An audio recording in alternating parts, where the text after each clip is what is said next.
I'm Gen Z, which is another way of saying I grew up with and love Star Wars. I got all the Legos, I played all the games, I had those special edition DVDs. Me and my brother would choreograph our own lightsaber duels after seeing Revenge of the Sith.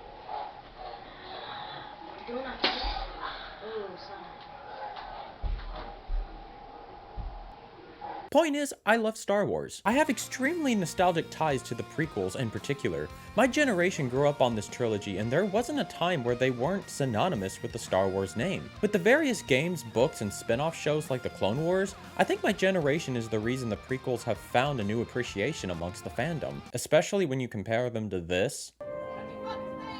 Rey Skywalker. Yeah, they can look like masterpieces. However, just because we can see the strengths of the prequels today, doesn't mean these films work as a whole. Even with my nostalgic ties to this trilogy, I feel like there are so many problems my generation completely downplays or even ignores. To the people who say the prequels were their favorite trilogy, can you honestly say there isn't a single thing you would want to fix about them, just to make them slightly stronger films? I really hope you're agreeing with me. The thing is, I think conceptually the prequels are very strong. The idea of this boy turning into a monster due to the lack of a stable father figure and the loss of his mother against the backdrop of how a democracy turns into a dictatorship is super compelling. But when it comes to dialogue, acting, story beats, direction, basically the things that make up a story, it completely falls flat. Luckily for me, I'm not making a movie, so I really don't have to focus on direction. Instead, I want to focus on story structure, character motivation and arcs, fixing plot holes to line up with the original trilogy, and rewriting some scenes of dialogue so it's no longer stupid or awkward. Now, you may have some concerns like, what about the Clone Wars? Will the canon now change? What about Ahsoka, Rebels? I love these new shows and characters just as much as anyone else, but in this theoretical rewrite, not everything is going to align perfectly. Like, if I had ultimate power in the universe and I could completely rewrite the prequels as I wanted to, I would try and rewrite the Clone Wars and Rebels also to align up with what I establish in this, if that makes sense. Also, if some character or side plot isn't mentioned in my rewrite, I probably got rid of it for a reason. I'm just going to describe what I want as is. If there is something super integral to the story, or a character that's a drastic change, I will try and comment on it. With all that out of the way, happy May the 4th, and here is how I would rewrite the Star Wars prequel trilogy. The Galactic Republic has been experiencing turmoil due to their lack of agency in solving galaxy-wide disputes. Leaders of the newly formed separatist movement have begun rallying planets to their side. However, a vital resource planet and ally of the Republic known as Naboo has now mysteriously sided with the separatists. The Jedi, who are guardians of peace and justice, are going to send one of their own to see what's going on. We open in a small village and see a battle taking place. Alien monsters have begun terrorizing citizens until two Jedi swoop in from the shadows and slice the attackers down. They're fast, agile, and precise in their hits. The citizens celebrate their victory as the Jedi remove their hoods. Qui-Gon Jinn and Obi-Wan Kenobi look at a smiling crowd as they bow in respect. "Well done," a voice comes over the intercom. The landscape suddenly changes from a small village to a white room. The two are greeted by Jedi Masters Yoda and Mace Windu. We learn that Obi-Wan is a recently appointed Jedi Knight and no longer a Padawan under the guidance of Yoda. Now that he's a Knight, he will be able to train a Padawan of his own. However, if he wants this to happen, they need him to go to the Naboo system alongside Senator Sleepy Joe. To be honest, names aren't really important here, I was just throwing something out random. And assist him in persuading the representatives to rejoin the Republic. It's a system they can't afford to lose. Obi-Wan, in his young enthusiasm, agrees. As he leaves with Senator Joe, we see him congratulated by other Jedi, including Qui-Gon Jinn, who's just a wholesome guy wishing him the best. We also see how Coruscant looks like a thriving utopia, towering skyscrapers, a good balance of trees and thriving plant life. As Obi-Wan looks around, he shakes his head in confusion. How could any system want to leave this? As they travel across the galaxy, they get the authorization to land and are met by Representative Amidala, his wife, and his daughter Padme. As they walk back to the palace, Obi-Wan can't help but notice how separatist droids are roaming the streets, guarding buildings, and are next to people giving a kind face to him. It's kind of like how when foreigners did tours of North Korea and they did a whole song and dance to show how their country is thriving, when we know for damn sure that's not the case. Kind of like that, but we don't know the full truth of what's going on yet. He comes to the palace to discuss why they've left and decided to join this rogue government. "The decision is of no concern to you, Jedi." A voice echoes from the corner. Count Dooku, a former Jedi turned apostate. "How are you, Count? Still spewing your propaganda over the failures of the Jedi?" "Don't test me, youngling. I know what the Jedi are capable of, or lack thereof, and it's time for you and your senator to leave." Obi-Wan senses something's off, a disturbance in the Force. He looks around and sees the Amidala's exchange nervous glances to each other. Something's happening. He looks to the rafters. In the distance, there's a figure. It's a sniper. He fires a shot and hits at Sleepy Joe. He fires another as Obi-Wan whips out his lightsaber and blocks the blast. A fight breaks out as Obi-Wan escorts the royal family away. As they hide in the palace, Amidala explains how Dooku has taken over the planet with the help of separatist droids. They knew it was a vital system to the Republic, so they invaded. Obi-Wan knows to do so would be an act of war. There's no way they would escalate so quickly. Not if the Republic has the might of the Jedi. Dooku has the Force, but he doesn't have enough power to overthrow the Order. There must be another angle. They're suddenly spotted by droids, and a whole chase happens throughout the city. Obi-Wan's original ship gets blown up, and they make their way into the hangar for spare ships. As they try to make it to one, that's when a figure from the shadows lifts Padme's parents into the air and throws them against the wall, knocking the wind out of them.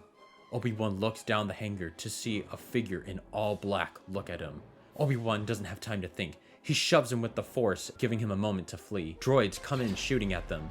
As Padme screams for her parents, that's when her dad orders Obi-Wan to get Padme out of here. Though she fights him, he's able to get her on the ship and they flee. It's a narrow escape out of the planet as they dodge their way through blockade ships, but they are able to jump to hyperspeed.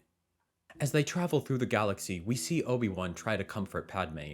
Having come from a life of luxury, she isn't exactly the most patient person ever. She's a young princess in distress about her current situation, but she also kind of comes off as an entitled brat. In the original prequels, I always felt Padme was a little lackluster as a character because she was essentially written as flawless from the beginning. She always talked about helping the underprivileged and fighting corruption within the government, yet seemed to live and showcase a very lavish lifestyle. She basically came across as every other politician in the real world. "I fight for the common man because I'm just like you, just ignore my luxury items." So in this version of the prequels, I would actually want her to have some kind of arc. Starting out as this selfish, entitled princess, and through her adventures across the galaxy, come to realize the position of power she's in and strive to make a change. As she complains more to Obi-Wan, who's just about had enough of this, he begins to think of the dark hooded figure. He thinks it could be... No, that's impossible. They've been extinct for 1,000 years. They can't be back. Can they? That's when the alarms start going off on the ship. The blockade must have hit a vital piece of the ship, and now they're going to have to make an emergency landing. He sets course for the nearest planet, one that exists in the Outer Rim, a desert planet called Tatooine. As they land, we see how it's a barren wasteland, but in the distance they can make out a city, Mos Espa. If they want the part they need, they have to go into the city. Obi-Wan tells Padme to get in the engineer's clothes available on the ship. This could potentially be dangerous, and he doesn't want her drawing attention. She complains, but ultimately sees the logic. They make their way into the city at night, a wretched hive of scum and villainy. They make their way to a junk dealer named Watto, who has the part they need, but is asking for an absurd price. Even when Obi-Wan says this is official business of the Galactic Republic, Watto laughs. "This is the Outer Rim. You're out of your jurisdiction, Jedi." Obi-Wan is confused by his words, but doesn't have time to retort. Suddenly, goons begin to surround them. "A Jedi weapon and a pretty thing like her would make us a fortune. What do you say, boys? Should we take him?" As they become surrounded, that's when a loud crash happens in the shop. As they all look to where the noise came from, we see a young teenage boy, roughly the same age as Padme, look at everyone with a smile. "Hey, Watto, I was just checking out of here. Don't mind me." As he tries to sweet-talk his way out of there, he bumps into one of Watto's goons. "Check this out. Little Anakin tried to steal from you again." "Stealing? Come on, you know I'm better than that." I'm not sure what happens here, but Anakin creates some kind of scenario using his quick thinking and wits to escape. He also shouts for Obi-Wan and Padme to join him as the trio make it out of there. They follow him into an alleyway where they're safe. Anakin goes on about how the two of them seem to not be from around here. Obi-Wan of course is grateful for his actions, but as he goes to leave, Anakin notices something. Is that a lightsaber?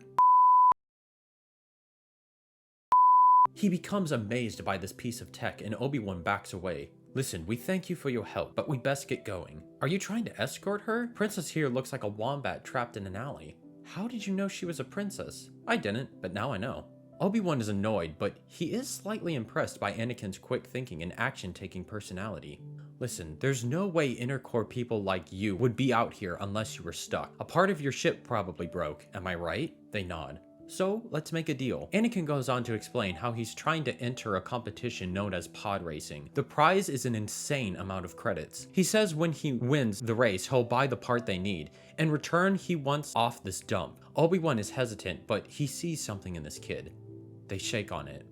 Over the next day or two, as they hang around with Anakin, both Obi-Wan and Padme learn some harsh truths about the galaxy. Anakin explains how even though the Republic claims to be for everyone, they prioritize systems above others depending on what they can provide. As far as planets like Tatooine and other Outer Rim planets, they basically survive on their own. Padme asks where his parents are and the room goes quiet.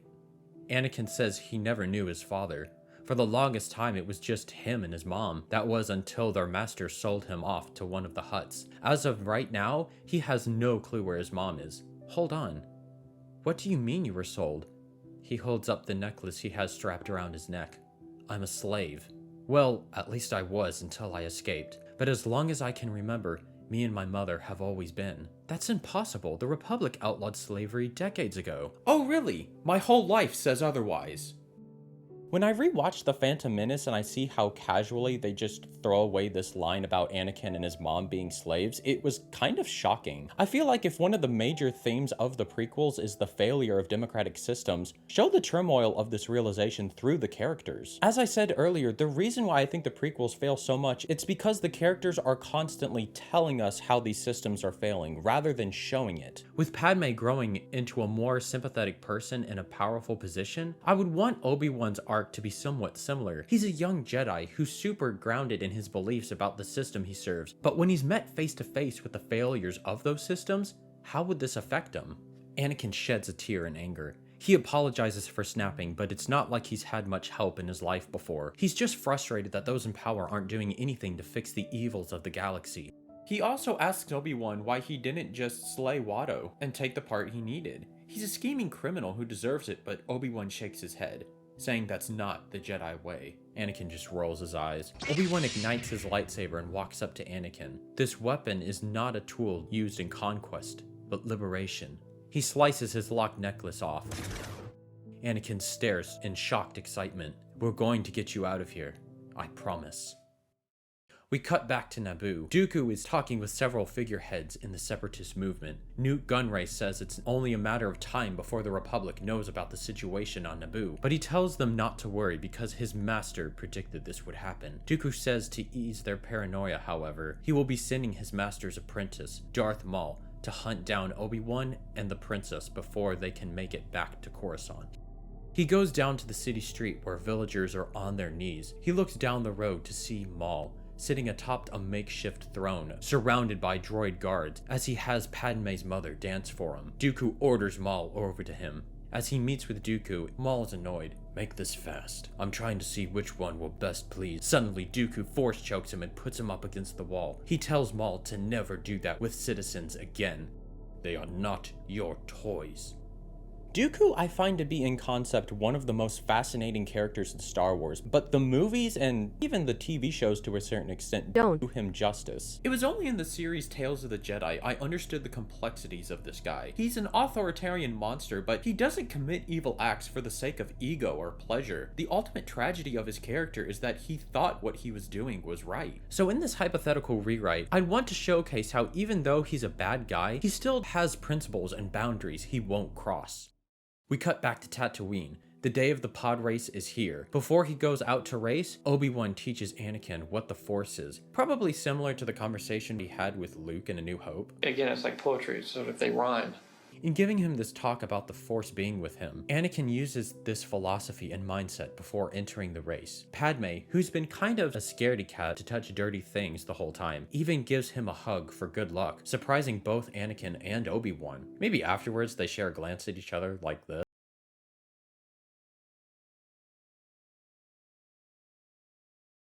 The race happens and it basically plays out the same as the movie. He has a little rivalry going with Saboba and stuff, but after it's all said and done, by the skin of his teeth, he wins the race. They get the part from Watto before he makes some kind of snide remark about Anakin being a slave. Anakin turns around to attack, but Obi-Wan stops him.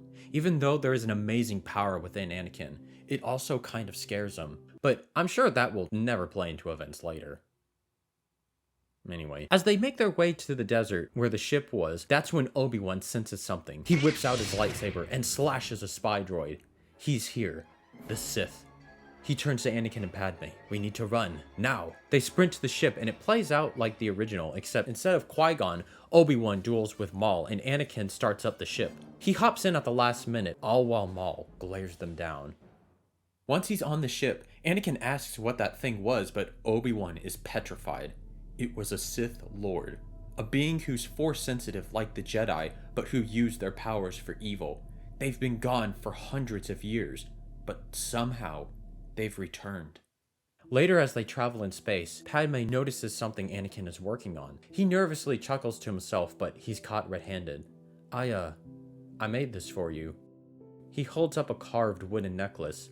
Since they're probably going to be going on their separate ways soon, he wanted to give her something to remember him. I know it's probably stupid, but no, I love it.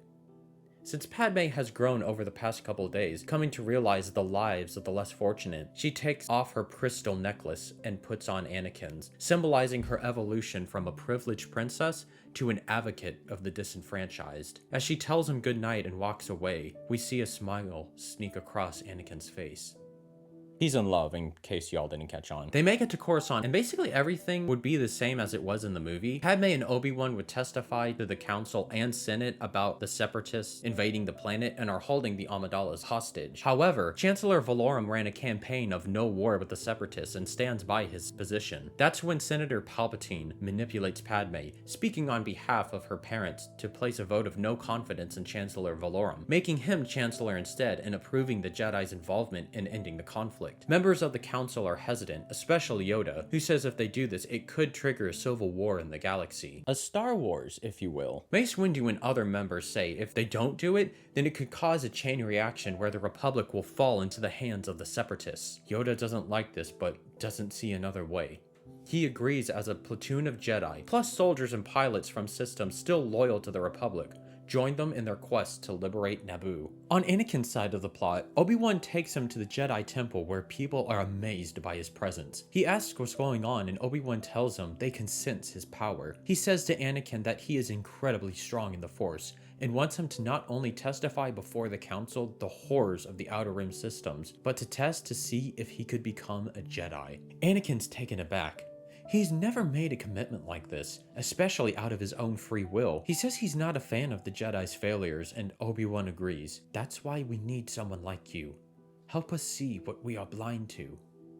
Anakin does the test before the council in detecting what's on the tablet thing. Yoda senses a great fear in him though, not only due to an unknown future, but also the loss of his mother. He gives him a whole monologue about how fear leads to anger, anger leads to hate, and hate leads to suffering. It's a good quote from Yoda and a great scene. I would want to keep it in. However, both Anakin and Obi-Wan react to his words. They also tell the council about the horrors of the Outer Rim, how there's criminal networks, people who are fighting for scraps, and slavery. On top of that, Obi-Wan advocates that Anakin become a Padawan.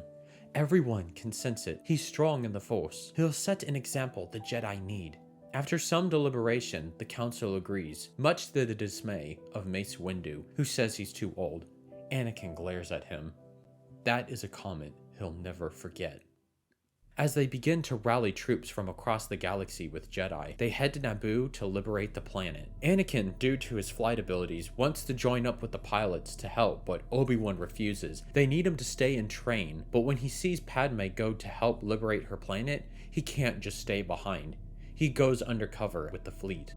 Once they're near, one group is assigned to go to the planet and disable the shields protecting the Federation blockades, and arrest Newt Gunray and Count Dooku for war crimes. The other group will be the Space Fleet, taking out the droid control ships, kind of like in Return of the Jedi with the Rebel fleet and those on Endor. Again, it's like poetry, so if they rhyme. On Naboo, Dooku is called to a secret chamber where he kneels before a hologram of a hooded figure, Darth Sidious. He tells Dooku that he needs to evacuate because armies of the Republic are coming to the planet. He also tells Dooku that the droids on the planet will be under the supervision of Maul. Even though Dooku doesn't like this, he trusts his master's plan. I will do thy bidding, my master. Once they've successfully infiltrated the planet, Obi-Wan escorts Padme along with some Jedi and soldiers through the city until they come across a courtyard close to the palace. Padme looks in horror as she sees her parents hung by the neck, surrounded by dead officials in the Naboo government. A massacre occurred here, and it was recent. It was him, a barely alive official says as Obi-Wan rushes to him. Who? Who did this? The Red Demon in black. His name is Maul. The official gets shot as the group looks up to see a battalion of droids march in on their position. A whole fight and break into the palace happens until they're blocked off by Maul. Obi-Wan collects his emotions, staring at this monster. He nods to Qui-Gon and other Jedi. We'll handle this. Padme takes the soldiers and some other Jedi with her to find Gunray and Dooku. Her group finds Gunray and shuts down the shields, giving the fleet a chance to go and fight the blockade above. However, now that they're in the palace, they become surrounded by the droid army, who's trying to break their way in. We cut back to Obi-Wan having the fight with Maul and other Jedi, but as it goes along, Maul mows them all down, one by one. We reach the point where they're trapped in those red shield things. Qui-Gon kneels down to collect his thoughts while Obi-Wan is pumped up, ready to go, just like Maul. The shields come down as Maul and Qui-Gon fight, but then he dies. Obi-Wan stares in hatred at Maul, who smirks with glee. This will be fun, Jedi. It's only now, when Obi-Wan sees his friend on the ground, and this rabid animal in front of him, he's reminded of Yoda's words. Fear leads to anger. Anger leads to hate. Hate leads to suffering. Despite everything that's happened, the horrors of the galaxy, the failures of the institutions he's dedicated his life to, he is still a Jedi. He collects his emotions as he's ready to face Maul. The shield comes down and they fight until Obi-Wan gets the upper hand, slashing Maul in half, causing him to fall down, never to be seen again. Until Season 4 of the Clone Wars, Obi-Wan runs over to Qui-Gon, who's on his last breath. He tells Obi-Wan not to worry, he's going to become one with the Force. Death is just a natural part of life. He gazes up to the light as he passes on. Anakin is with his fleet, and while he's sloppy, he's making impressive moves that the other pilots are stunned by. He has the whole scene where he enters the control ship and blows it up from the inside, just as the doors are about to come crashing down in the palace. That's when all of the droids finally shut down. People start to come out of their homes and smash them, celebrating their liberation. The pilots land near the city as Padme, Obi-Wan, and her soldiers come and greet them. However, the pilots are going on about how one blew up the control ship from the inside. They've never seen anything like them before. They all look to see Anakin exit his ship. He's celebrated amongst the crowd as Obi-Wan looks with irritation. So you can't follow direct orders. Good to know, young Padawan. Oh, come on, Master. I just saved the planet. Padme smiles at the two. You better keep an eye on him, Obi-Wan. He's going to get you into trouble. Days pass as members of the Jedi Council come to honor the dead. During the ceremony, we see Naboo officials as well as Chancellor Palpatine attend. Yoda and Mace discuss how their worst fears have come true. The Sith have returned. They underestimated Dooku, but no more. Once they capture and arrest him, this new era of the Sith will officially be over. We pan over to Palpatine as a slight smirk comes over his face. It ends with a celebration like the original movie, but it's more of an official ceremony celebrating the new queen and representative of Naboo, Padme Amidala. From a spoiled princess to a confident, wise leader. When she's crowned and turns to the crowd, they erupt in applause, even Obi-Wan and Anakin. However, Anakin's world goes into slow motion as he sees her. She is an angel. Alright, that's episode 1. Now we gotta move on to It's been 4 years since the Battle of Naboo, as the Separatists gain control over more systems with the help of their droid armies. The Jedi and Republic volunteer armies are stretched thin to stop their advancements. The Senate is voting on an act to use cloned soldiers developed by the planet Kamino to help in their fight against the Separatists. However, Senator Padme Amidala is leading the charge and opposing the use of them. We cut to a ship landing on Coruscant. As Padme looks out the window, she looks with disappointment. The city looks different. It's no longer gleaming with life and energy. It's covered in thick smog as buildings of industry for the warfront efforts have been built. It's dark and dystopian.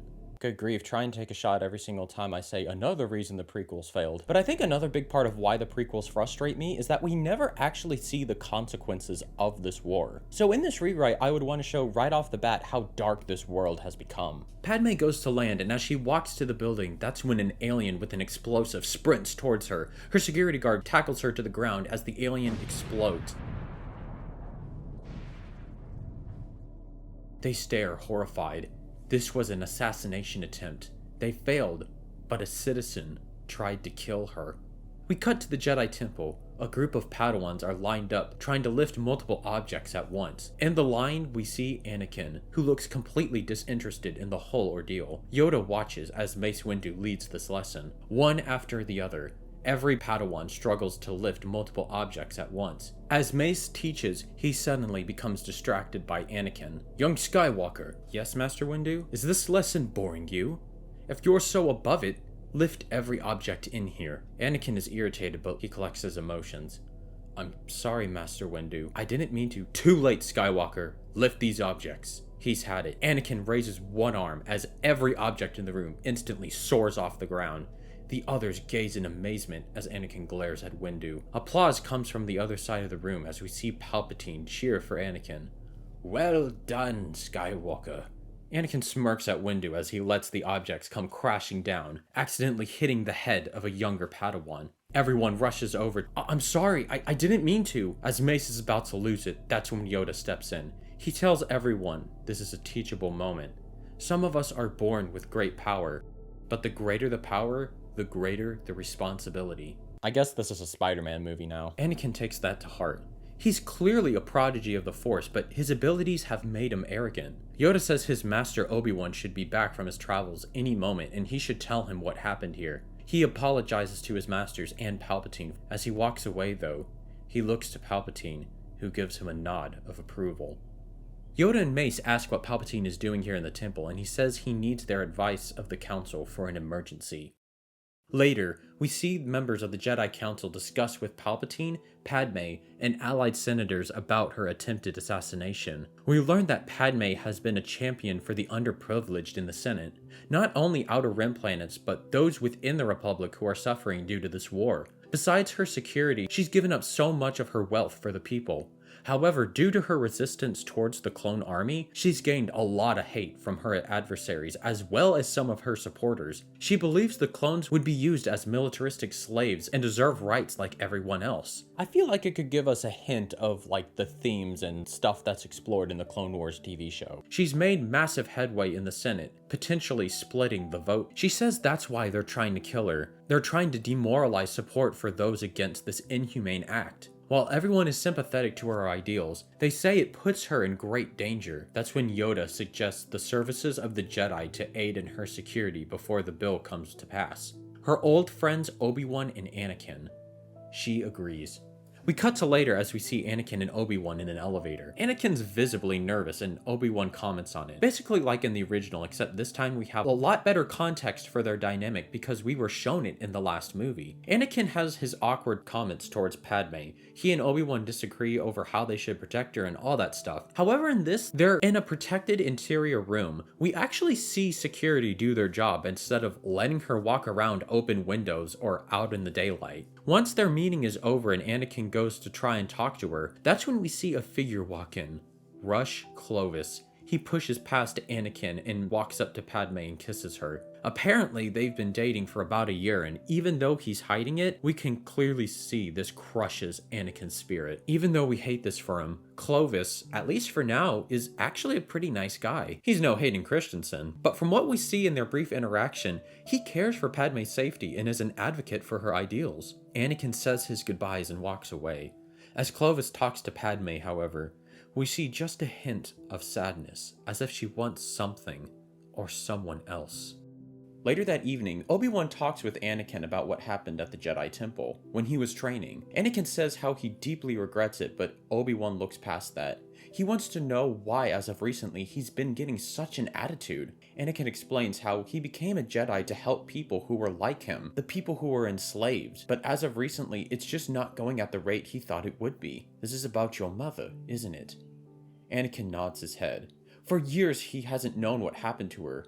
She's the only family he has left, and the agony of not knowing where she is or what happened to her is weighing on him. Obi-Wan says he understands his frustrations, but he needs to channel this energy in a positive way. He has great power, and if not used right, could be detrimental to his aspirations. Remember, young one, trust in the will of the Force, and you will be rewarded. Later that night, we cut to a figure on top of a building. He sees text on a device listing a target, Padme Amidala, along with a blueprint for the building she's kept in. Any second now. Multiple sections of the Senate building blow up. The Jedi and Republic troopers see this. They're under attack.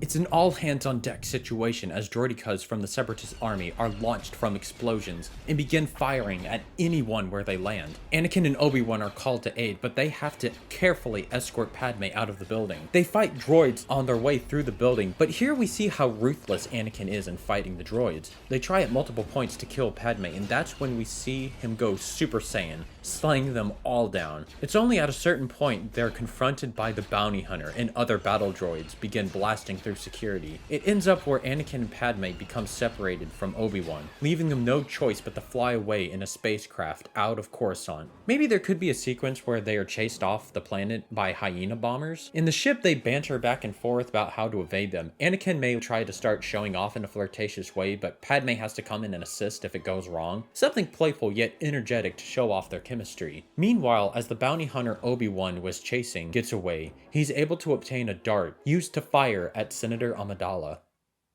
The next day, disruption breaks out through Coruscant. News spreads across the galaxy about how the Separatists made a terroristic attack on the Republic. They just escalated the war to an unprecedented level. As the Senate argues over their next course of action, there are those loyal to the Chancellor who say he needs emergency powers to approve the use of a clone army. As the Jedi don't like the look of this, the Council advises Obi-Wan to find out what he can about the dart he recovered. They come to the dark realization that not only was this a ploy to distract them from protecting Padme, but the Separatists wouldn't have dared enact a plan like this without knowing what they were doing. Someone inside the Republic is a traitor. We cut to Anakin and Padme. As they fly out, Anakin desperately tries to reach out to anyone from the council. Obi-Wan eventually picks up. He explains to Anakin the situation and says he needs to take Padme into hiding until it's safe. She asks how long this will be, and he admits he doesn't know. May the Force be with you both.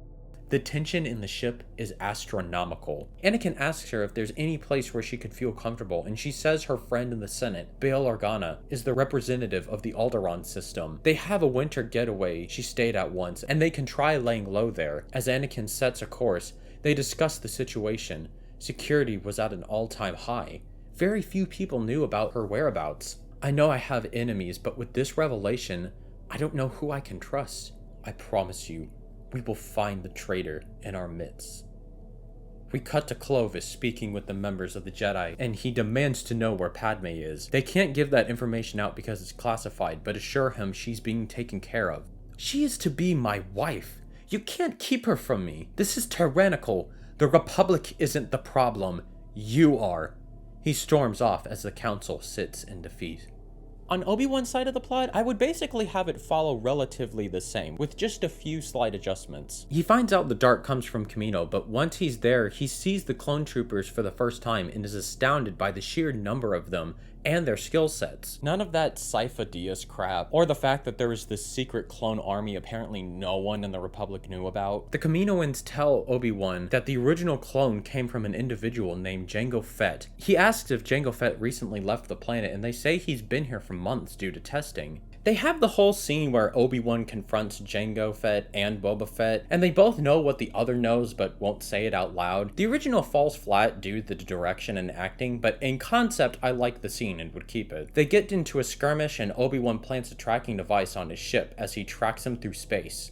On Slave 1, we see Jango get on a call with Count Dooku. Jango tells him that Master Obi-Wan found him and he's still no closer to finding Senator Amidala.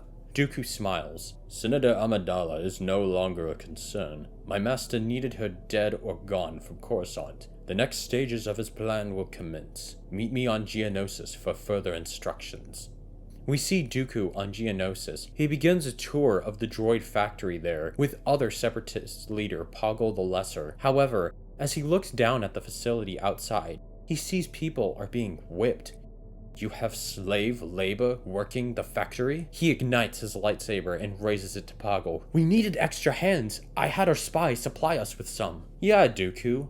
I did what was necessary. Clovis walks in the room. Apparently, he was the one who gave the Separatists a way to not only attack Coruscant, but give them a chance to take out Padme. We're supposed to be better than the Republic. I've given up my bride's life for this cause. We're all having to sacrifice our morals for the greater good. Get over it. Dooku glares at Clovis in hatred, but he knows deep down he's right. We then cut to everyone's favorite part of Attack of the Clones, the love story. I'm just kidding, that storyline is ass cheeks. Even the biggest defenders of the prequels can agree that this section of the story is some of the weakest writing in not only the trilogy, but quite possibly movie history. It makes sense for Anakin to be in love with her, but why?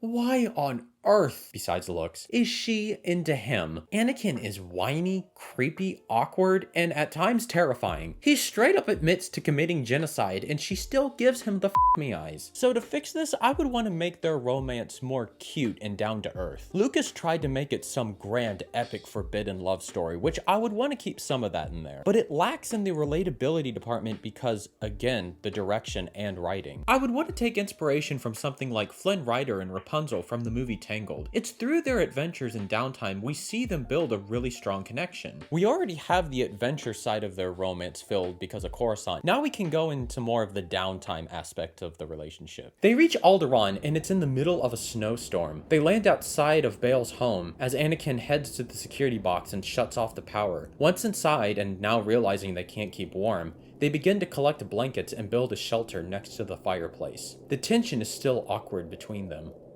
I'm sorry you're stuck here with me. I'm sure your family and Clovis are worried sick. Don't be silly. You've gone above and beyond as a Jedi. I'm very grateful. Besides, I'm the one who should be apologizing. You're supposed to be training and saving the galaxy. Anakin goes on to say how when he was offered to become a Jedi, he thought he would be exploring the galaxy and liberating all those in danger. As of recently, he hasn't done much saving. She says it's the same for her. Ever since she was little, she couldn't wait to be crowned queen, but she was so young, she didn't truly understand the task she was taking on. All she wants now is to see her parents again. What kind of pair are we, huh? A pair of suckers, that's who. She goes on to say how the attack on Coruscant is her fault. If she could just get people to realize the cruelty of using clones, maybe this wouldn't have happened. What do you think? Anakin doesn't know what to say. I believe you have good intentions, Padme. But in my eyes, this conflict should have ended by now. The Separatists have us scattered and outnumbered. A clone army could have us win in a matter of months. It sounds like an army of slaves to me. If anyone knew what that was like, I thought it'd be you. She knows she just crossed the line. Anakin, I'm so sorry. It's okay. It's not even you, it's the Jedi. I know many have their frustrations with the Republic, but lately, I've come to realize it's the Jedi who are to blame. Their entire philosophy of patience, restraint. It's the reason I was a slave. It's why the Separatists have become the movement they have. It's because we're cowards who are afraid to act. The Republic and Jedi don't do that because democracy takes time. Decisions can't be made hastily. Well, at times maybe they should. How would that system work? I don't know. But something has to change, or else we'll lose everything we care for. As he says this, the two stare each other down. Even though they're irritated by the other's views, there's some kind of unspoken tension of another kind happening. We need to sleep. She rolls over to her side. Anakin rolls over on his. We cut to Obi-Wan as he lands on Geonosis. He spies around and sees Separatist leaders touring the facility along with some familiar faces. Count Dooku and Rush Clovis. Like the original, once he's back outside, he sends an emergency message to the Council and Chancellor about what he's discovered when he's suddenly attacked in an ambush. The Chancellor's advisors with the Jedi Council debate amongst themselves the next course of action. They have no choice but to vote through the usage of clones. We cut to later in the Senate room erupting in applause as Palpatine speaks. It is with great reluctance that I have agreed to this calling. I love democracy. I love the Republic. The power you give me, I will lay down once this crisis is abated. His first act as Supreme Chancellor is to purchase the clone army. Mace and Yoda storm out of the Senate Hall. Yoda says he will bring the clone army to Geonosis. Mace says he will try and contact Anakin and tell him to come home with Padme. Like in the original, I would want to have the conversation between Dooku and Obi-Wan be there. It gives a good viewpoint and conflict into Dooku's character that I like, but I would leave out the part where he says there's a Sith Lord manipulating the Senate. Whenever he said that and the Jedi couldn't figure out who he was talking about, it just makes them come across so stupid. Just let that one piece of dialogue never be spoken. Have them think that it's Dooku only who's learned the Sith arts. We cut back to Alderaan. Anakin and Padme wake up. Realizing there's no food in the mansion, they agree to go down to the local village. And as they head down, Padme apologizes for her hostility last night, but Anakin tells her not to worry about it. He's sorry for the way he snapped as well. Besides, politics always lead to good conversations. They both laugh at this remark. It's been years since our last conversation. Maybe once things have settled down in Coruscant, we could have more, if you'd like. I'd like that a lot. We cut to later as the two of them are in a restaurant, keeping to themselves, still continuing their conversation. They have the same talk they do in the original when Padme asks about the Jedi stance on love. Are you allowed to love? Thought that was forbidden for a Jedi. Which, I'm not gonna lie, I've never really liked that. I understand the philosophy of not wanting to form unhealthy attachments, but this piece of lore just doesn't make any sense to me. Especially if you're a Force user, why wouldn't you not want to create more of yourself? In my version, Anakin explains how the Jedi are allowed to love, marry even, but it has to be with those in the Order. Like any religion, it just keeps things balanced in the home. I thought Jedi weren't allowed to love. It's attachments. Possessions are forbidden. But compassion, which I would define as unconditional love, well, that's essential to a Jedi's life. I guess you could say, from a certain point of view, we're encouraged to love. What if you were in love with someone outside the Order? It could be bad for me, especially if it was a senator. I could get expelled. I never mentioned a senator. Well, of course. I was just finding an example. We cut to a montage as they make their way through the town. There's some kind of festival happening where people are doing games, drinking, and dancing. Again, kind of like that montage in Tangled with Flynn and Rapunzel. It could be a wholesome way to show how not only Anakin's, but Padme's walls come down around each other. During the group dance, they eventually end up together to each other's arms. They gaze intensely into each other's eyes as the town cheers for them.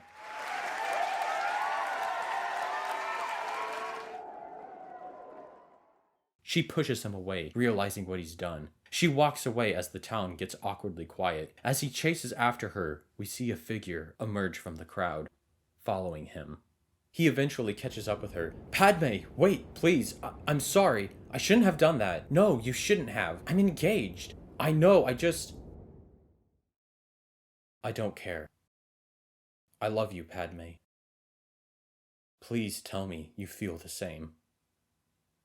Her walls come down, when suddenly they hear a noise from down the alleyway. Anakin ignites his lightsaber, ready to defend her. Show yourself! The hooded figure from the square reveals herself, an older woman who breaks down in tears of joy. Anakin looks like he sees a ghost. Mom? He runs up and they embrace, both breaking down in tears. I thought you were dead. How are you here? Why are you here? Oh, it's such a long story. I'll tell you everything. At this moment, Anakin understands what Obi-Wan meant. He fully trusts in the will of the Force. They head to a secluded hut where Shmi is staying. Inside, there are 2 other people with her, a young couple named Owen and Beru. All of them were in captivity until one day they were able to escape their masters. However, Shmi says that Owen's father, Clegg, who she's also fallen in love with, was sold off before they were able to leave. All she knows is 2 things. He was taken to a desert planet called Geonosis, and he was bought by a younger man. All I remember was hearing his first name. Rush. Padme's world comes crashing down. Clovis? Rush Clovis? Yes. How did you know?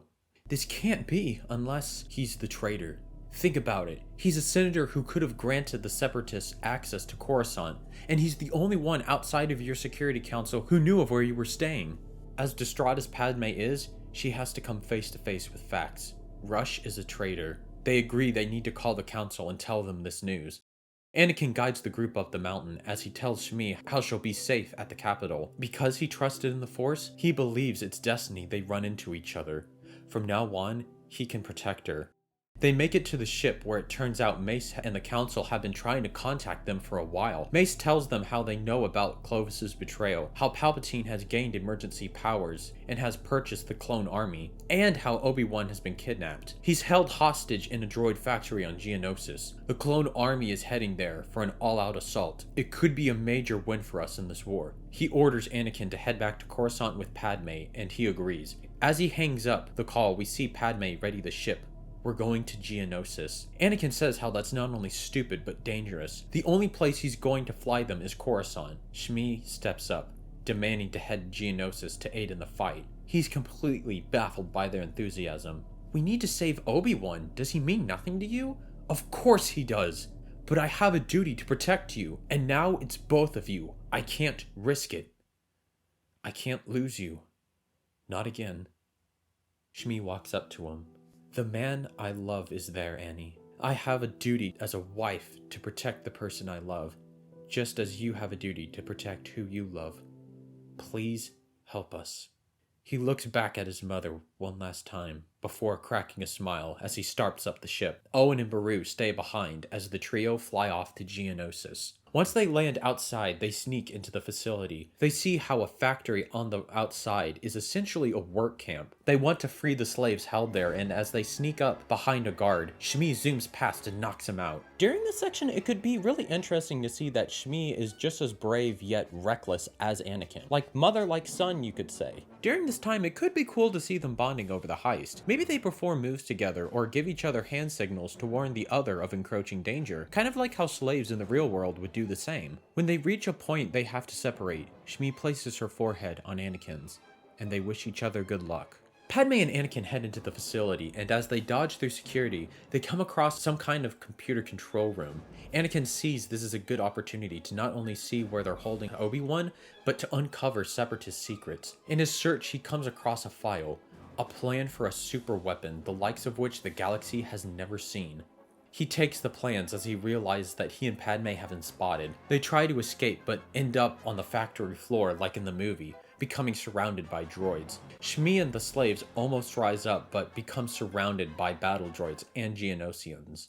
Anakin and Padme are taken into a holding cell beside Obi-Wan. The 2 Jedi are in restraints. Clovis comes in to see them, but Padme is enraged by his sight. He tries to comfort her by saying this was for her own good, but she spits on him. Traitor. I want you by my side with the Separatists. Clovis looks to Anakin. The Geonosians use their prisoners in gladiatorial combat. You, Obi-Wan, and the slave I think will suffice, he says as the guards come up and throw Shmi in the cell with Anakin. Keep your hands off! Suddenly, he's electrocuted by his cuffs. Thank you for keeping my bride-to-be safe, Skywalker. Clovis walks away with Padme as she tries punching and fighting him, but the guards grab her off and escort her away with him. We cut to later as Anakin, Obi-Wan, and Shmi are taken to an arena like the original, except this time Padme is stuck up in the viewing area with Dooku, Jango, and Clovis. The three fight off various creatures in the arena until Mace Windu shows up with the Jedi. A big battle happens as Padme, with the help of Windu, is able to disarm Clovis and head down to the arena to help. Mace also does the thing where he cuts off Jango Fett's head. They become outnumbered by droids until they all hear something. Yoda and the clone army show up and start mowing down clankers with the Jedi. Dooku tells the other Separatist leaders to flee the planet as he plans to leave on a separate ship. He then orders Clovis to go into the control room and retrieve the plans for the super weapon. They all go on their various ways, but when Clovis reaches the control room, he can't find the plans anywhere. He begins to panic until he puts pieces together. Skywalker. Anakin, Padme, Shmi, and Obi-Wan head to the factory and free the slaves there. Shmi, by herself, finds Clegg in a far-off cell. She embraces him. "I thought I lost you." He looks past her. Standing behind is Clovis with a blaster. On the outside, Anakin looks at the crowd of freed slaves running for their lives to Republic ships. He can't see his mother anywhere. She should have been here by now. That's when he looks up to the landing platform, sticking outside the facility. He sees Clovis escorting his mother away into a ship. Clovis can see Anakin from where he stands. "If you want her back, come and take her." He zooms off in the ship. Anakin frantically looks around for a speeder. "Anakin, don't! We'll find her together," Obi-Wan shouts as he grabs Anakin's arm. "Let me go!" Anakin swipes his hand, using the Force to push him away. Anakin. He hops on the speed bike after his mother. Obi-Wan joins up with Padme on a gunship. She says Clovis and Dooku are headed for a hangar. If they get there in time, they can arrest them and potentially end the war. We cut to Anakin, zooming across the battlefield as the sun sets. He will rescue his mother. He makes it to the hangar where the lights are out and it's quiet. He cuts a corner to a nearby room where he sees his mother on her knees and Clovis aiming a blaster behind her head. Anakin ignites his lightsaber and charges at him until Dooku steps forward. "Stand down, young Skywalker." Anakin glares in hatred. All he wants to do is kill these two monsters before him. But at this moment, he remembers Obi-Wan's words. Trust in the Force. It reunited him with his mother. It gave him the abilities to protect Padme. He falls to his knees and tosses the saber away. "Give me what I want, Jedi. You stole my plans, and I want them back." Anakin reaches into his pocket, takes out the drive, and hands it to him. "We have it. Let's go." I don't know, Dooku. This Jedi, he's turned Padme against me. I feel this is only right. "Don't!" Clovis fires a shot at Anakin. She falls to the ground, lifeless. "What have you done, you idiot?" "She got in the way!" Anakin lets out a guttural yell as he ignites his lightsaber and charges at Clovis, force pushing him into a corner. As Clovis begs for mercy, all he can do is watch in horror as a darkness consumes Anakin and slashes at Clovis over and over and over again.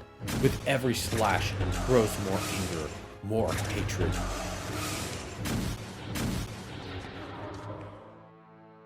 Since he's incapacitated, Dooku takes the file of one of the limbs of Clovis. "Sorry, young Skywalker." As he runs to his ship, he notices something. One of the control panels on the wall comes crashing down as pieces zoom past him. Anakin begins to form a robotic hand. He picks up his lightsaber and stares Dooku down. "You're not leaving here alive." Dooku ignites his saber and they duel. The dark rage within Anakin is terrifying to behold, even to Dooku, but he does get the upper hand, no pun intended, and is able to throw Anakin under a pile of rubble. He gets on his ship and takes off, only for Padme and Obi-Wan to show up. It's too late. They run inside to hear echoing sobs. They follow it and see Anakin holding his mother in his arms.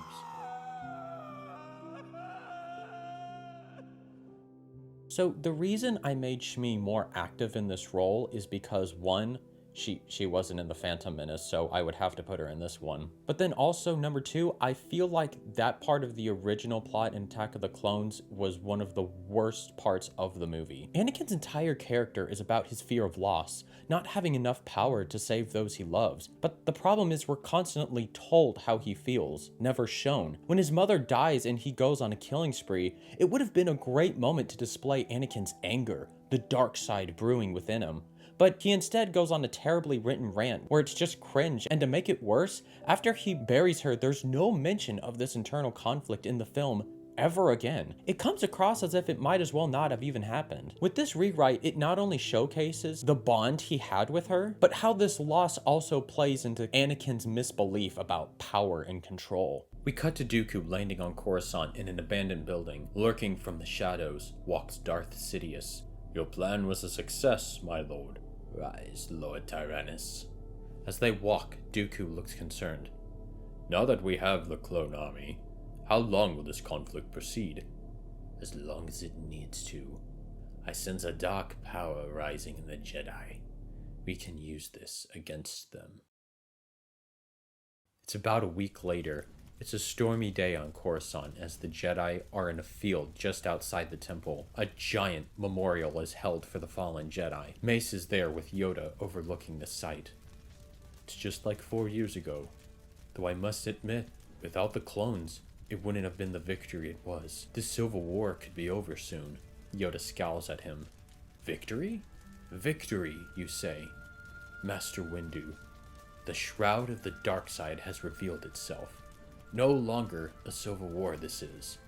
Begun, the Clone War has." We see Padme looking around the memorial as she can't find Anakin anywhere. She looks over to Obi-Wan. "Anakin, where is he?" We cut to Anakin. He's in the Undercity inside a crypt. On the wall, with thousands of other names, we see Shmi Skywalker. He's there with Owen, Beru, and Clegg as they pay their respects. "I'm sorry it has to be here. The Jedi wouldn't let me place her in the temple."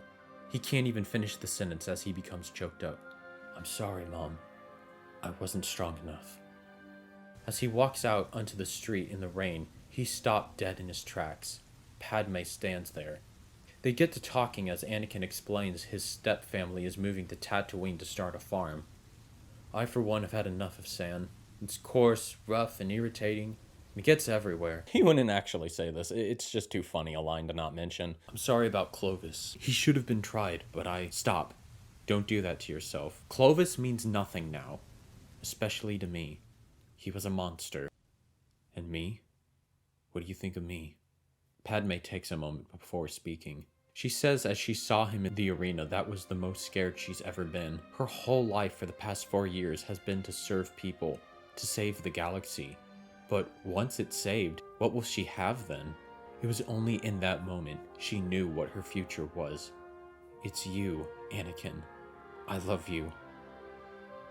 I love you so much."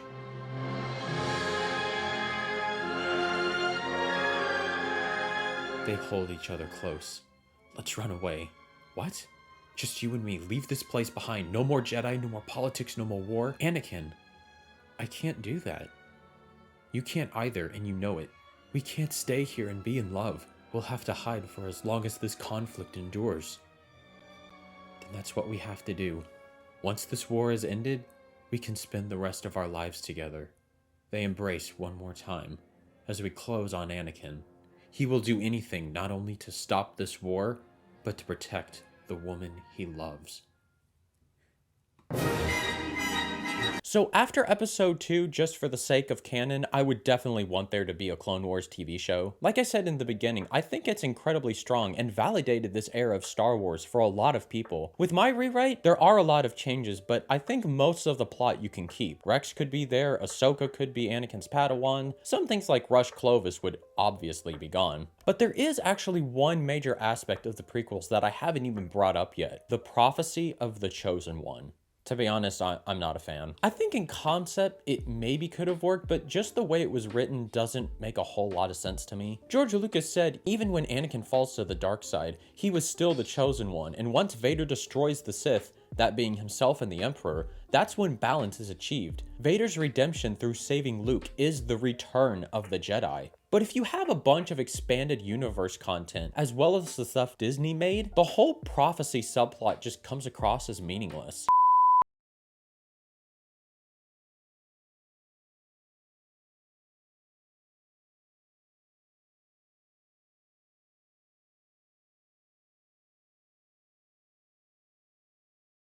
Basically, I only think the prophecy works if there's no Sith past Return of the Jedi, or if you completely rework the sequels to accommodate for that plotline. I guess if you still like the idea of the Chosen One prophecy, you could throw it in there. It's kind of a take it or leave it plot point for me. With that being said, let's move on to...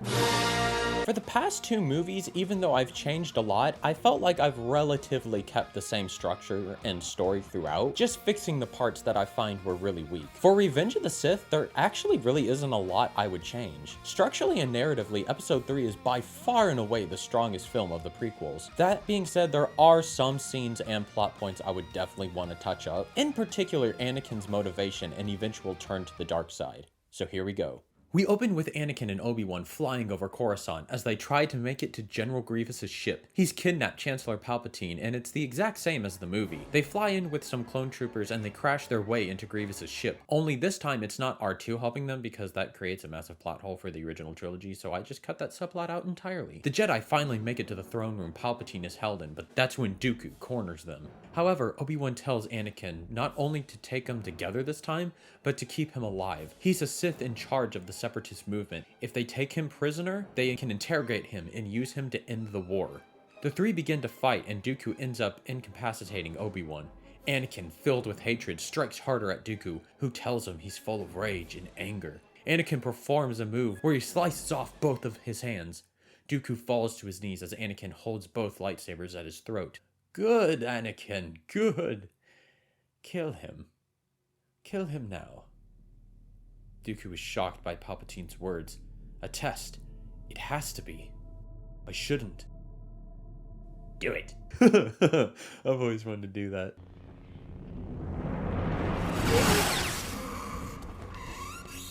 Anakin is astounded by what he just did. He uncuffs Palpatine as he stares in horror. Why? Why did I do that?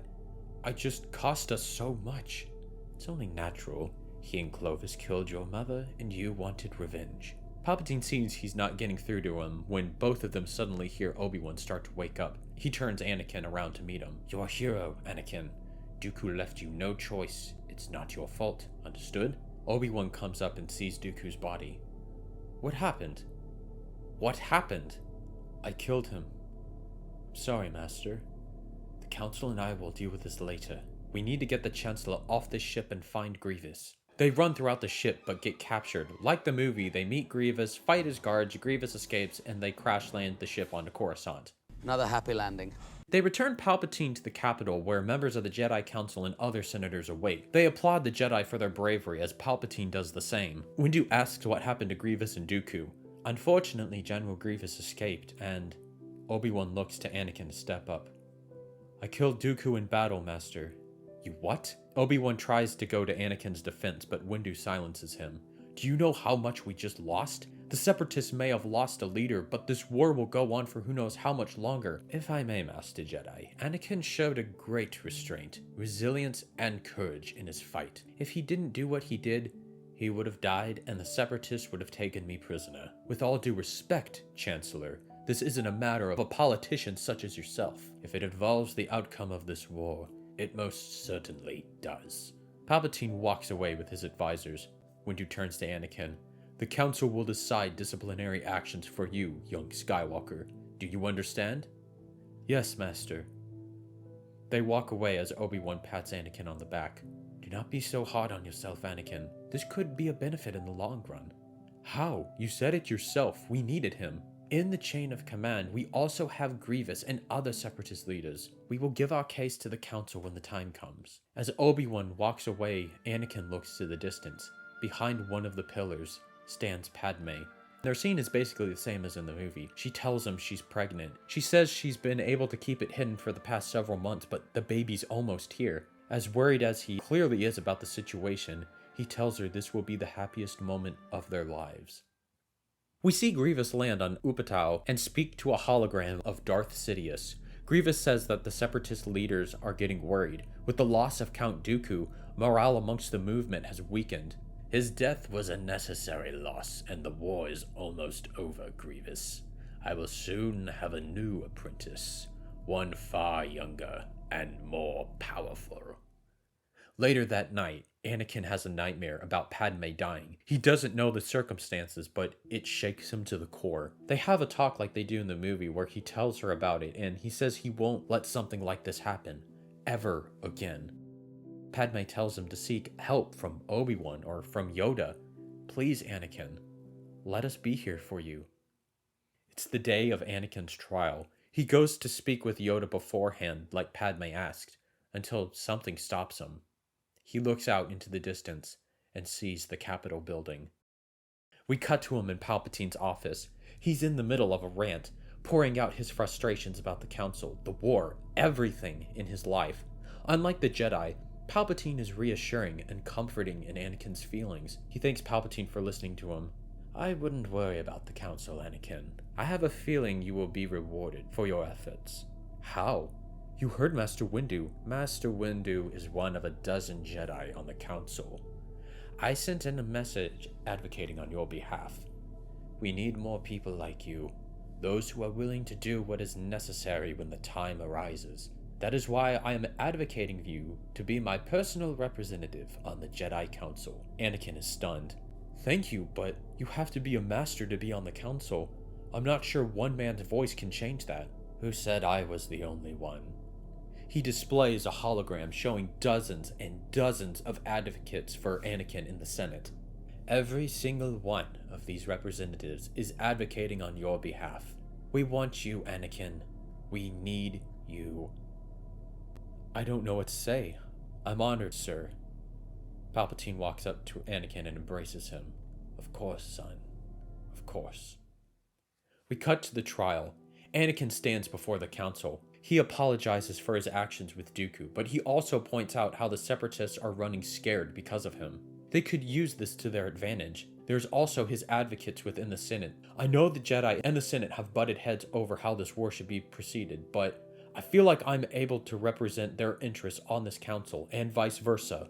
It could be an opportunity for us to bridge this gap and end the war. The council stoically stares him down. We accept your apology, but we reject this offer. Only a Jedi can advocate for a Jedi to be on the council. The Senate and the Chancellor have no place in these affairs. How? How could you? An alliance with the Senate is so close, and you want to throw it all away? This is outrageous. Take a seat, young Skywalker. Anakin looks to Obi-Wan for some defense, but he stares at him with saddened eyes. The council got to him somehow. We cut to Anakin and Obi-Wan walking down a corridor as Anakin rants about the council's decision to not make him a master or a council member. Obi-Wan says that this is a disturbing move by Palpatine, but Anakin doesn't get it. From what I see, he's the only one trying to end any conflicts around here. I wouldn't be so sure. Why? What's going on? I didn't want to put you in the middle of this. I tried advocating for you, Anakin. I really did, but what? The council wants you to report on all the Chancellor's dealings. What? They have the same conversation they do in the movie where Anakin is astounded by the Jedi's hypocrisy, but Obi-Wan tells him to use his senses. Something's off about the Chancellor. Even with Dooku's passing, there's still a disturbance in the Force. You're telling me to betray a mentor and a friend? No. The council is. I know you felt like an outsider ever since you got here, but this is a time to prove yourself. To become the Jedi you were born to be.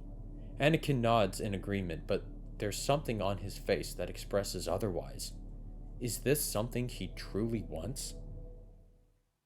The next couple of scenes are the same. Obi-Wan, Windu, and Yoda discuss the dangers of Anakin's assignment, but are out of options. Yoda goes to Kashyyyk for the battle, but Chewbacca isn't there because that would be dumb if he was. Then there's the Opera House scene. Palpatine finds out Anakin was sent by the Council to spy on him, and Anakin doesn't know what to say. He goes into the whole speech about how similar the Sith and the Jedi are, and Palpatine eventually tells Anakin about Darth Plagueis the Wise. As much as I love this scene, the direction, the music, and acting is all on point, It's also not that great. Only because it adds to the biggest problem with Revenge of the Sith, Anakin's fall to the dark side. In the original, Palpatine tells him about Plagueis and how he had the power to save people from dying. However, later in the movie, he says, To cheat death, the power only one has achieved. But if we work together, I know we can discover the secret. Which automatically makes Anakin look like a complete idiot. He's more tricked into becoming evil rather than being seduced by it. Vader was seduced by the dark side of the Force. So in this scene, I would have it rewritten to not be a legit power or trick to stop people from dying, but rather a story showcasing the might of a Sith warrior, what one Sith could do against an army of his enemies. This way, Anakin has a reason to learn the dark side of the Force, not just a certain technique. Anakin asks how Palpatine even knows of this story about Plagueis, but he just laughs. Most people do. These stories, these powers, you can't learn them. Not from a Jedi.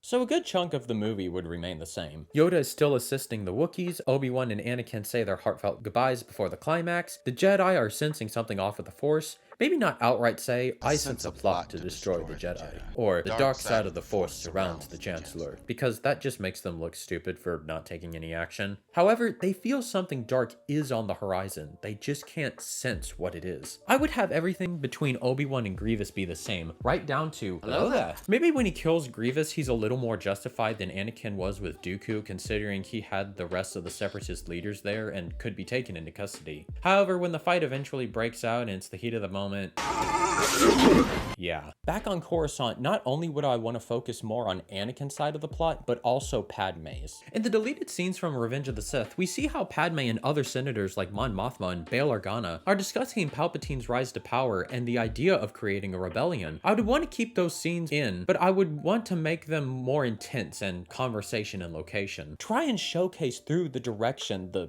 panic and the fear these people feel. There's also another angle that Palpatine used in deleted dialogue where he implies to Anakin that Obi-Wan is meeting with Padme in secret. He says that members of the Senate are not sure of his abilities to take on Grievous, but that he's also having his thoughts clouded by her. This is why in the movie Anakin asks if he stopped by, and at the end when he yells at her, "You're with him!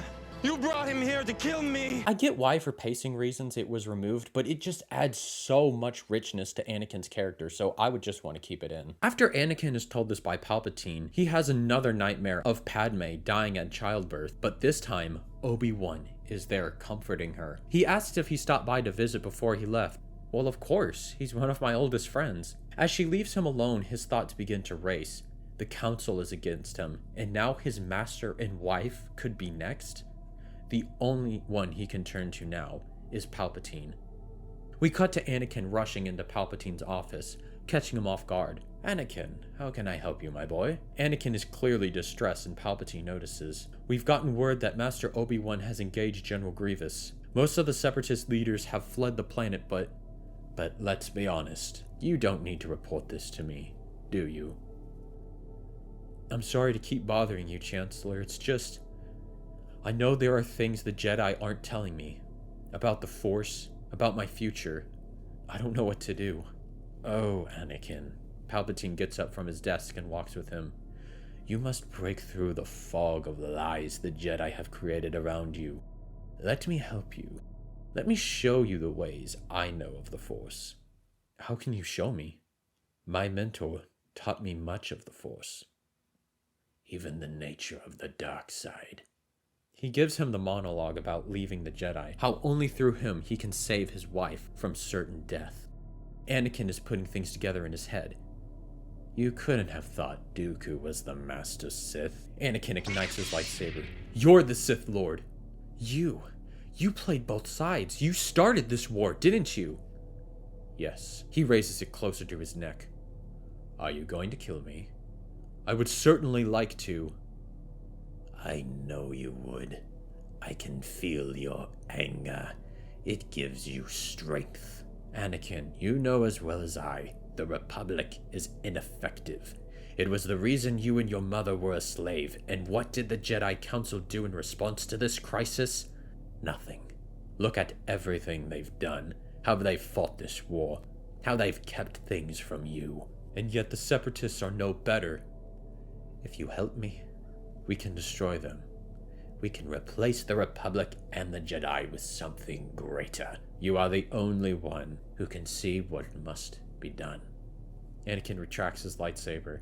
I'm going to turn you over to the Council. As you should, but you don't know of their intentions, do you? You have great wisdom, Anakin. Let me show you the power of the dark side. Let me show you how to save Padme. We cut to Anakin racing through the Jedi Temple. He eventually finds Mace Windu, who looks irritated to see him. But that's when Anakin tells him quickly, Palpatine is a Sith Lord. A Sith Lord? Are you sure? How do you know? He told me.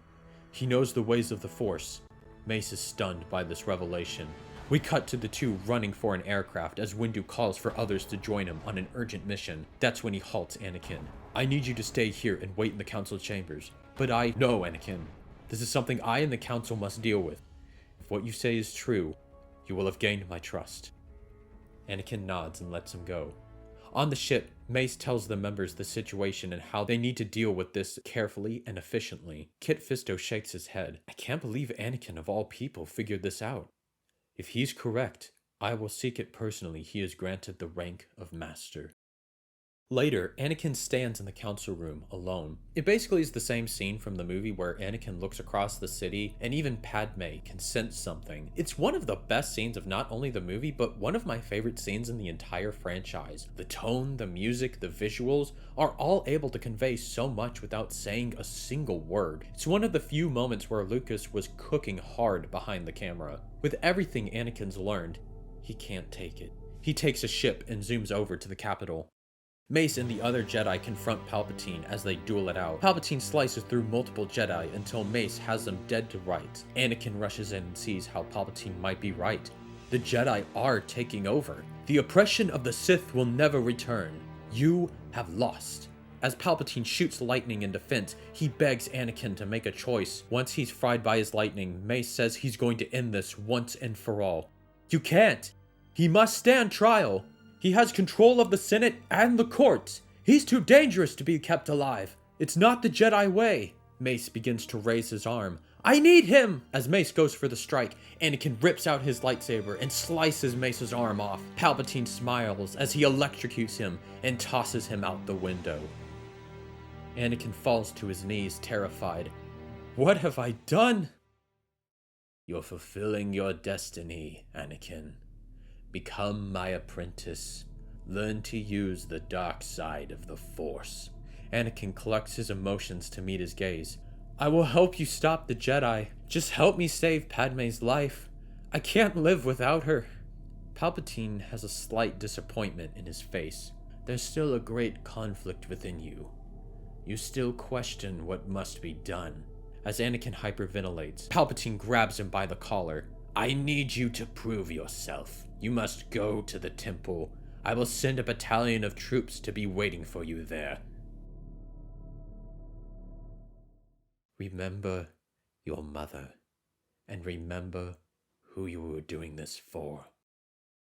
He collects himself. A dark determination comes over him. He and a battalion of clones march on the temple.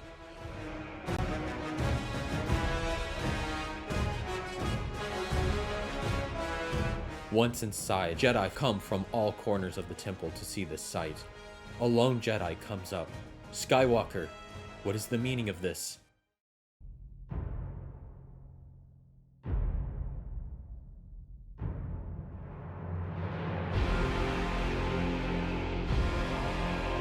Another Jedi, overwhelmed with grief, charges at Anakin.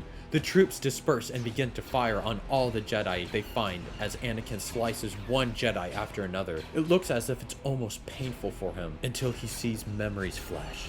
His loving mother, dead. The Jedi's corruption. Obi-Wan manipulating behind the scenes. Padme dying. A blanket of dark rage covers his face as he kills everyone in his path. We cut back to Obi-Wan fighting droids with Commander Cody until the clones get an order on their holograms. A message from Palpatine. Execute Order 66. Yes, my lord. They take a shot at Obi-Wan as we see Order 66 take place across the galaxy. A mass genocide of Jedi all happening at once. Yoda falls to his knees. A darkness has taken over in one fell swoop. Padme sees the Jedi Temple from her apartment. It erupts in flames as she breaks down in tears. We cut back to the temple as clones scour the rest of the facilities. A group of troopers come across Anakin as he stands before hundreds of dead bodies. We didn't even get to this room. It wasn't us who did this. Suddenly, Palpatine makes his way through them. He sees a darkness in Anakin's eyes. That's the look he wanted to see. I'm so proud of you. The hardest challenge is now behind you. With this power, you will bring entire planets to their knees. I pledge myself to your teachings. The Force is strong with you. A powerful Sith you will become. Henceforth you shall be known as Darth Vader. They begin to walk out of the temple. What of the remaining Jedi across the galaxy? They are being dealt with as we speak. To avoid civil war without end, we need them gone. We are one step closer to achieving ultimate power. And what of the Separatists? They have fled to the Mustafar system. There, you can wipe them out. It will be the end of the Separatists and the end of the Clone Wars.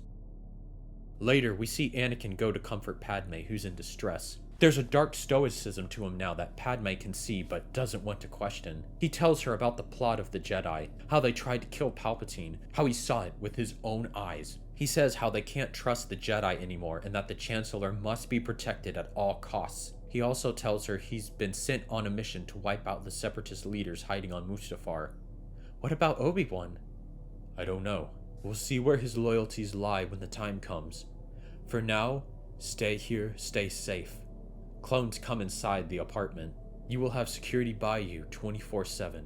Anakin, we're at a dangerous turning point in the war. I'm going to protect you, no matter what. He flies off on his ship, leaving her more worried than assured. The next couple scenes play out the same. Yoda and Obi-Wan are able to get in touch with Bail Organa and Padme's other allies in the Senate. Apparently this genocide is being committed all over the galaxy. They promise to escort the two Jedi safely into Coruscant to inspect the temple. Once they're down there, we get the three scenes spliced together like in the original. Palpatine promises to hunt down the treasonous Jedi and reorganize the Republic into the first galactic empire. As they cheer, Padme says her famous line. So this is how liberty dies. With thunderous applause. Obi-Wan and Yoda inspect the damage done and come to find out Anakin was the one who killed the Jedi, and they agree Obi-Wan must face Anakin while Yoda must face Palpatine. Anakin, meanwhile, lands on Mustafar and kills the remaining Separatist leaders, and does some aura farming while gazing at the lava. After the temple, Obi-Wan says he has to see Padme and asks what she knows of Anakin. Since her place is guarded, Obi-Wan is able to sneak his way into her apartment by knocking out guards. She runs up and hugs him. Obi-Wan, you're alive! Listen, Padme. I'm happy to see you, but I don't have much time. He looks around nervously. I need to know where Anakin is. I don't know. He left yesterday and wouldn't tell me where he was going. Obi-Wan knows she's lying. He eventually has to tell her, like in the original, Anakin has turned to the dark side, that he's putting himself in danger, but she doesn't want to listen to him, only to eventually break down and tell him he's going to Mustafar. As he goes to leave, he turns back. Anakin is the father, isn't he? A wave of guilt comes over her. I'm so sorry. Now conflicted with what she should do, she takes this opportunity to escape her apartment and get on her ship. She sets for Mustafar, but as she's about to take off, we see Obi-Wan sneak on board. The next couple scenes are the same. Padme sees how far Anakin has fallen and becomes enraged by her turning against him, eventually strangling her when he thinks she brought Obi-Wan to kill him. As she lies on the ground, they have the whole back and forth like they do in the movie, which eventually leads to them dueling. On Coruscant, Yoda confronts Palpatine and they engage in the duel. In my version, they wouldn't use lightsabers though. I and many others didn't like it when Yoda used a lightsaber. It goes against what made him so interesting as a character from the original trilogy. So in this, it would be cool to see them basically fly around using their abilities in the Force. However, Palpatine gets the upper hand and Yoda has to flee. Anakin and Obi-Wan end up on a hillside. As Anakin goes to attack from above, That's when Obi-Wan slices his legs off. He cries to his fallen brother, how he was meant for so much more, but he threw it all away for power and darkness. Anakin catches on fire, but Obi-Wan cannot bear to watch. He takes Anakin's lightsaber and leaves him to die. Obi-Wan escorts Padme off the planet to a secret moon base, where Yoda and the other allies in the Senate await for them. As Padme's in the operating room, the robot doctors tell them that due to the damages she sustained on Mustafar, she's dying. And no, she does not die because she lost the will to live. That is such a betrayal of her character, and honestly, it might be the worst decision ever made in the prequel trilogy. In my version, she dies because of Anakin's actions. They will do everything they can to save the babies. Babies? She has twins. Also during this time, Anakin is taken back to Coruscant as they perform surgery to make him Vader. Juxtaposing the birth of Vader with the birth of the children, I always thought was brilliant, and I definitely keep it in this version. When Padme gives birth, Leia comes out first. She demands to hold her daughter while she can. She pushes one more time and gives birth to Luke. However, he's quiet and limp. The doctor says he's not breathing. As the medical team and Obi-Wan go over to resuscitate him, Padme takes this moment to look into her daughter's eyes as she looks to her mother. In this moment of misery, there is some beauty. I only add this because in the original, Leia has memories of her mother while Luke doesn't. I know in reality newborns don't really remember anything instantly, but since they're both Force sensitive, it gives a somewhat logical explanation for this line. They're able to resuscitate Luke, and Obi-Wan takes him over to Padme. He's alive! He looks to Padme, who lies dead on the table. We cut to Vader, rising. Palpatine comes over to his side. Lord Vader, can you hear me? Yes, Master. Where is Padme? Where is my child? Are they safe? Are they all right? I do not know of your offspring, but it seems in your anger, you killed her. What? I couldn't have. She was alive. I felt it. As he begins to crush everything around him in anger, he stumbles to his knees. Palpatine, from a distance, smiles. Everything he's ever wanted is now his. We cut to Obi-Wan, Yoda, and Bail discussing what comes next. Obi-Wan and Bail are arguing how they come back from this, but Yoda shakes his head. Failed, we have. A result of our own arrogance is this new empire. The age of democracy and the Jedi is over, at least for now. Go into exile, me and Obi-Wan must. They know the twins have the power of Anakin within them, but they need to be separated for their own protection. Bail says he and his wife will adopt Leia, and Obi-Wan says he will take Luke to his extended family on Tatooine. Yoda asks Obi-Wan to stay behind and tells him he's been in communication with an old friend. He has emerged from the netherrealm of the Force, Master Qui-Gon. Yoda says he will teach Obi-Wan how to commune with him. We cut to Padme's funeral on Naboo, where she holds the necklace Anakin made for her. Across the stars, we see Vader and Palpatine watch over the construction of the Death Star. Baby Leia is with Bail and his wife on Alderaan. We finally end the movie with Obi-Wan handing Luke off to Owen and Beru. They hold him as they overlook the twin sunset. And that's it. That's how I'd fix the prequels. Maybe in a different timeline, I would want to completely rewrite the prequels from scratch, but I wanted to kind of challenge myself by respecting what George was trying to do in that original trilogy, or prequel trilogy. I think the dude is an absolute creative genius, and I think in concept, the prequels were brilliant. They just needed some fine-tuning in order to function. That being said, I hope you guys enjoyed the video, and yeah, I'll see you guys next time.